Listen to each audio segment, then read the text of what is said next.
Hello, my name is Morgan Petkin, and I did a research project using the SURF program at UW Superior to look into trauma-informed parenting practices and kind of learn a little bit more about the opportunities and barriers for continuing education for caregivers of young children.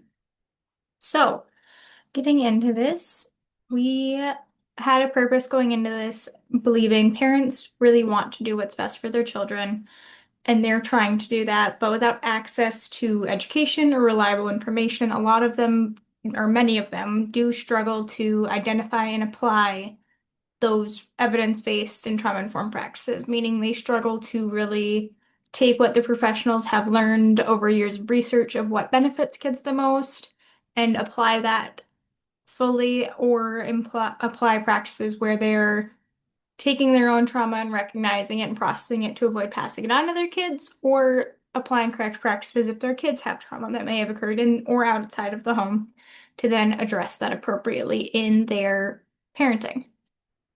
Our main focus was for parents with children under the age of 5. We were looking at their knowledge, barriers to, and interest in learning about trauma-informed parenting. We found this to be the niche we wanted to look at because there was a research gap here.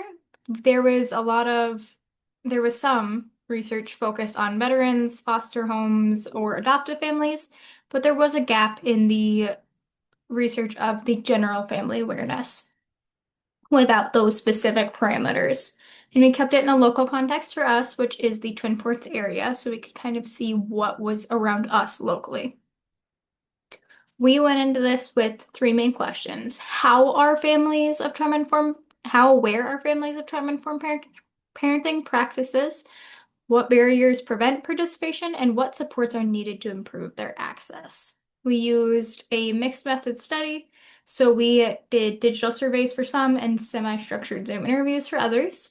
We did 4 of each with 8 total caregivers.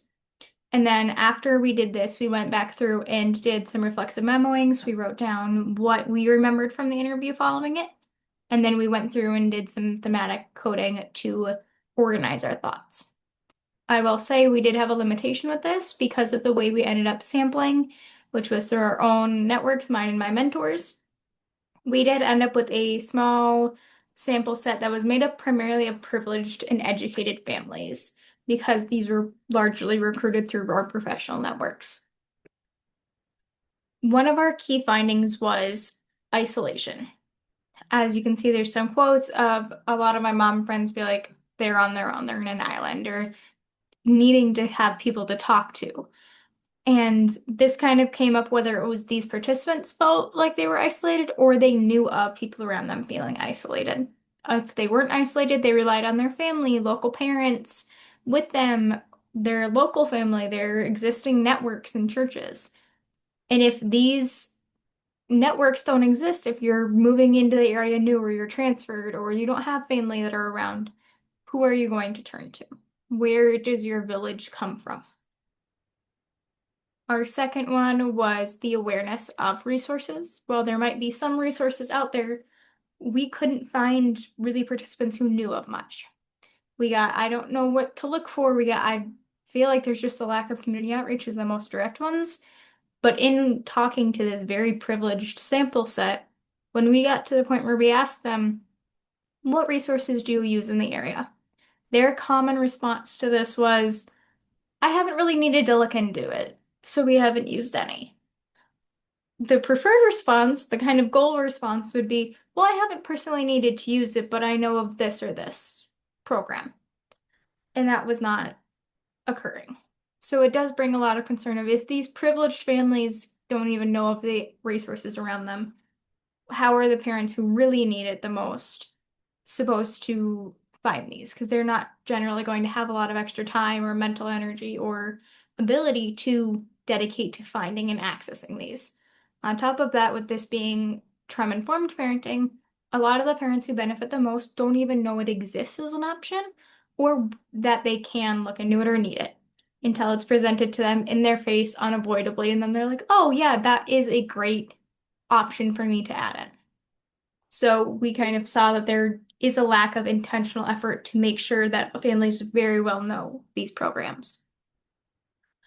Third theme was the barriers, which is the cost, the child care needed, the locations, the times. Even again, in these privileged families, we were still finding barriers.